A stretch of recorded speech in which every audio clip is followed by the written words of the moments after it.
10 grans o esferes petites i una de més grossa, 10 esferes més i una de més gran, 10 esferes més i una altra de més gran, i així seguint successivament, en general, fins a sumar 5 sèries com les que us acabo de dir. Això sí, totes les esferes estan foradades i enfilades per un fil o una cadeneta que les recull. Potser pensareu, de què ens està parlant aquest noi amb tot això? Què està descrivint quan parla de tantes esferes enfilades? Doncs parlem del rosari, un dels objectes més comuns a la comunitat cristiana per resar. Però el rosari és molt més que un company que marca i ordena el res. És tot un símbol cultural. Quan apareix? Qui l'inventa? Quin és el seu simbolisme? Passem la primera esfera i encetem aquest viatge per recórrer la història d'aquest objecte fascinant que és l'eix central del Festival Espurnes Barroques 2024.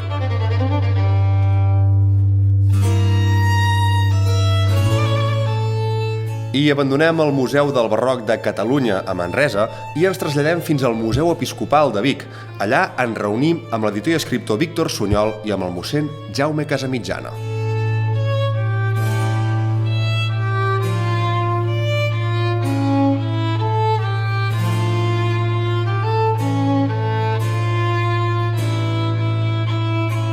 Comencem pel principi.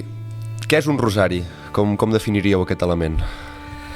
Mira, un rosari és una pregària, podem dir, articulada a través de Pare Nostres i Ave Maries, que pretén, a través de la repetició d'aquestes Ave Maries, contemplar els diferents misteris, no?, de la vida, mort, resurrecció de Jesucrist.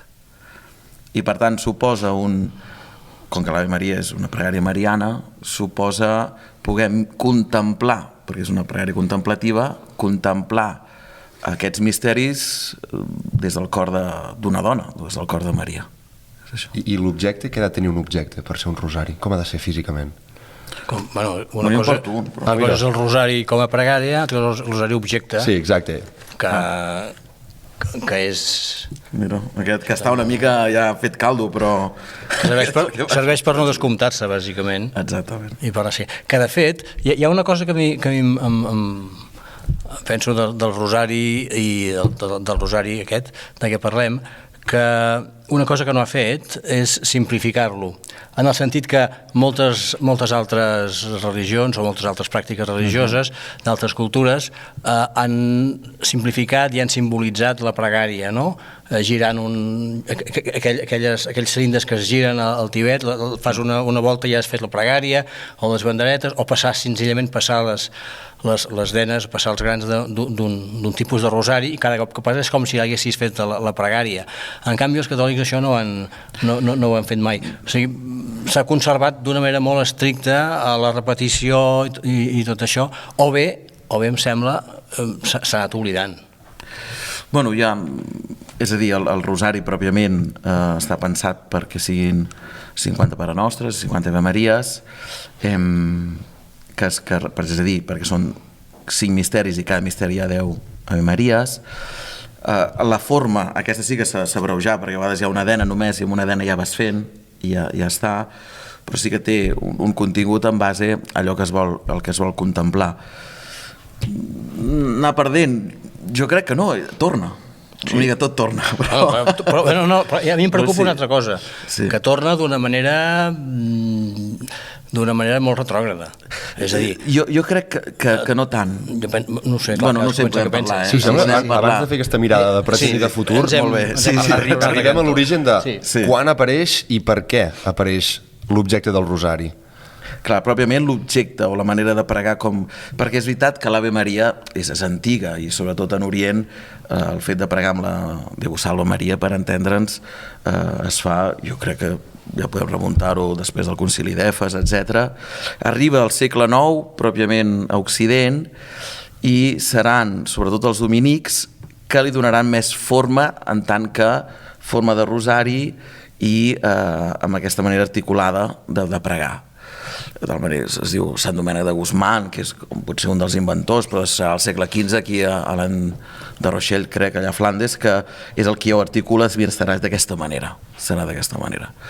Però és veritat que és una pregària que a mi el que m'agrada sí que jo crec que és transversal, en el sentit de que l'han resat tant els papes com el resàvem a casa i el resar, vull dir, jo soc de Pagès, vull dir, soc de Prats de Rei, un poblet, no, de la Segarra històrica, doncs hi ha aquesta transversalitat de que tothom li és fàcil de poder resar un rosari. Per tant, quan apareix, a la gent de carrer li és una eina que l'adopta fàcilment, i passa a ser un element clau, diguéssim, de la vida litúrgica. Bueno, clau tampoc ho diria.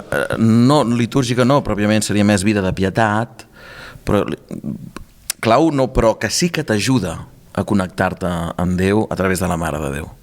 Sí que t'ajuda a estar en un temps, això el que dèiem, no? de si és de present, de futur, retrògrad. Un molt amic meu que no és molt creient, té la meva edat, i diu: Jaume, ensenya'm a pregar amb el rosari, perquè necessito, en aquest frenetisme que estic, parar.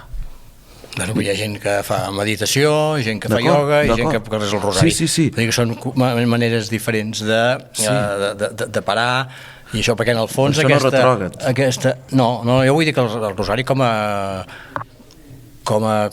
com a element litúrgic o de pietat que dius tu, sí que s'usa, em sembla, més per comunitats com l'Opus Dei o com tots els... Sí, això sí. He vist de tot.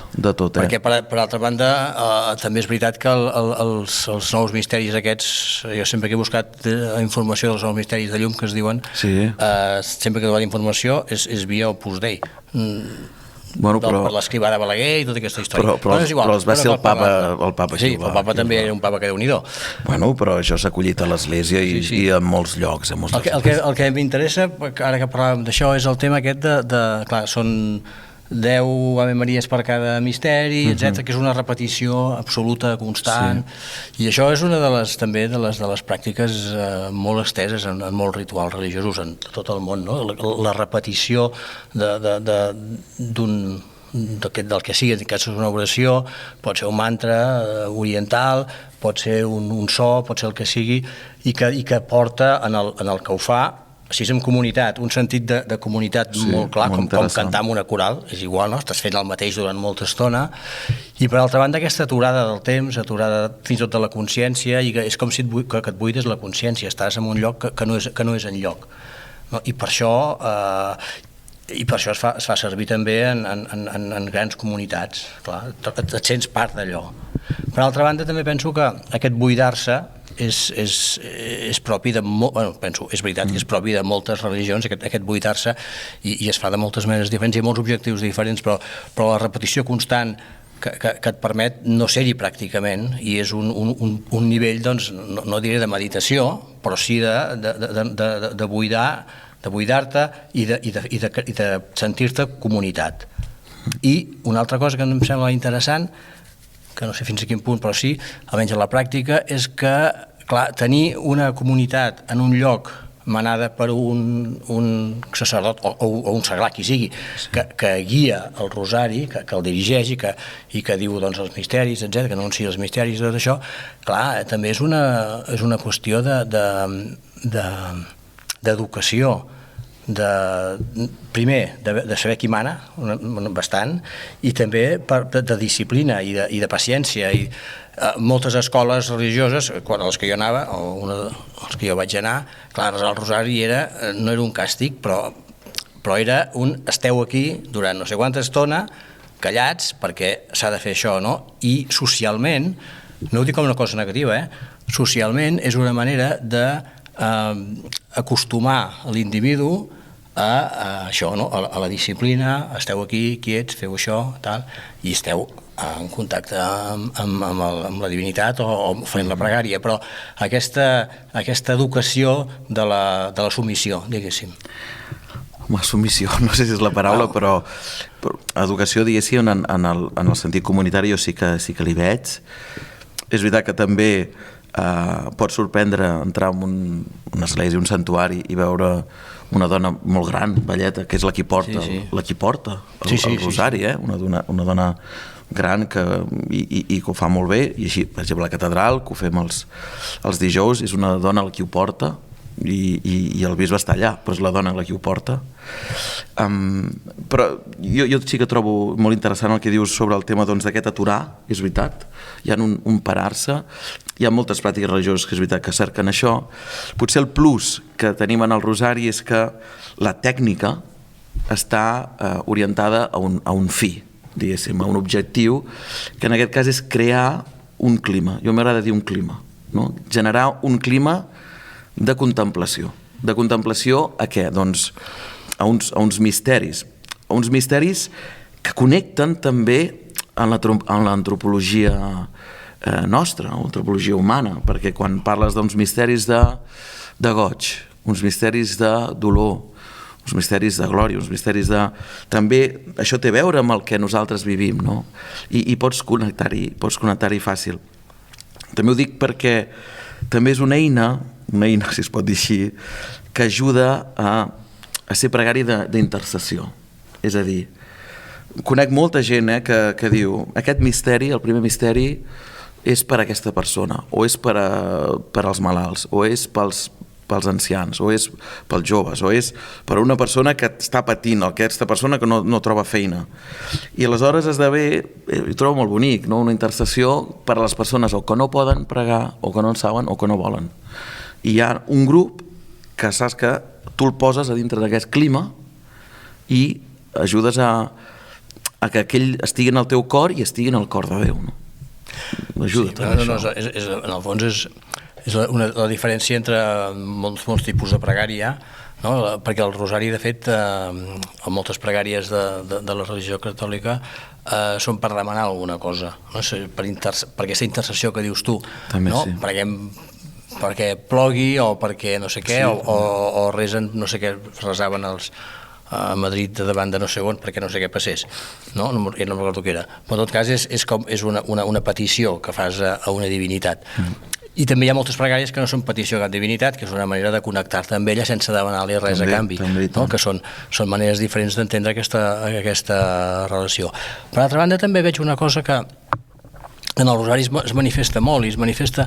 Jo quan vaig estudiar bastant els rèquiems, la litúrgia del rèquiem i això, vaig veure una cosa que em va sorprendre molt, perquè no l'havia fixat mai, que el descansi el mort és una part mínima i la resta és el jo pecador, que Déu tingui espiritat amic, soc un pecador, i en el rosari passa el mateix també, no? Hi ha aquesta mena de consciència de que jo és com un jo pecador, i la lletania, pregueu per nosaltres, és a dir, perquè nosaltres som els fràgils o necessitats o que demanem... Els pecadors, sobretot, penso també jo, en aquest pecadors, sentit. No? Però que també és expressar una fragilitat, no? Una fragilitat de dir, necessitem, no? Però clar, aquesta fragilitat també, aquesta consciència de fragilitat, aquella paraula que es diu ara de l'empoderament, també pot privar de l'empoderament. És molt interessant, això, és superinteressant. Però jo crec que si no en sabem també mostrar vulnerables, i especialment en contextos una mica segurs, però hem de vegades de mostrar quelcom que no pot ser. L'empoderament ha de venir... Clar, què dirà Sant Pau? És una mica fort, Nietzsche, ara estaria esquinçant les vestidures, no? Però Sant Pau què deia, no? És en la debilitat que sóc fort. És una mica paradoxal. Paradoxal en el sentit de dir, precisament perquè em sento necessitat és on Déu i el seu amor esdevé un poder en mi per anar més enllà de jo mateix. L'empoderament l'entendré si aquest empoderament no és només per centrar-me en mi mateix, sinó que m'ajuda a sortir de mi mateix. Home, sí, clar, evidentment. Per suposat.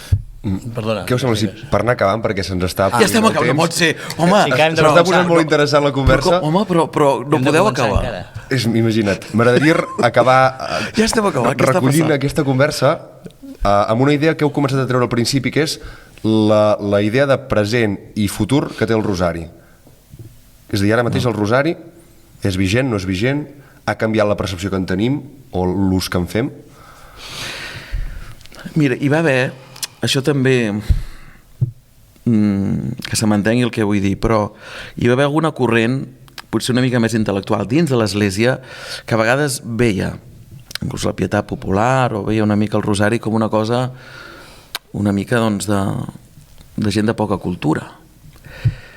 jo crec que s'ha de saber integrar. El papa Francesc parla d'una manera molt gràfica, no?, de com la pietat popular arrela en el cor dels pobles, i això és veritat, i en el cor dels nostres pobles ha arrelat molt bé, i no només els pobles, de les ciutats, vull dir, com dic el poble en el sentit de nació, no? Jo crec que sí que té una vigència molt clara, perquè t'ajuda a connectar, t'ajuda a parar, t'ajuda a disciplinar-te una mica en la pregària també, que també a vegades és bo, perquè si no pots d'allò... És veritat que no només és per demanar, també pots donar gràcies, també és senzillament estar en la presència de Déu, i per tant això sempre serà necessari. I més en aquest context nostre, on tot va tan ràpid, on tot està tan fragmentat, on a vegades inclús ens costa amb el llenguatge transmetre, i la repetició et genera un clima que et fa contemplar el misteri.